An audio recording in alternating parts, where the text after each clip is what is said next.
Lighting ini jadi rekomendasi buat teman-teman yang sedang cari lighting untuk konten. Namanya Inbex IP 80D. Soalnya di sini tuh harganya cukup murah, nggak sampai 300.000. Tapi kalian udah bisa mendapatkan lighting yang seoke ini.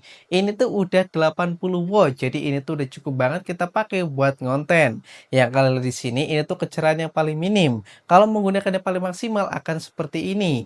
Ini tuh udah terang banget. BTW temperaturnya itu bisa kita ubah menggunakan remote seperti ini ataupun menggunakan knob yang ada di belakangnya. Di sini tuh udah ada layering juga, jadi di sini tuh akan lebih akurat. CRI-nya udah 85 plus, jadi ini tuh udah mendekati cahaya natural. Ini sih buat konten udah oke banget. Ya aku suka juga kelengkapannya udah komplit seperti ini, jadi buat konten ini tuh udah tinggal langsung kita pakai aja. Serius ini tuh udah se-worth it itu, makanya di sini tuh aku pakai. Seperti biasa buat teman-teman yang berminat, cek kiri bawah, ini tuh udah worth it, itu.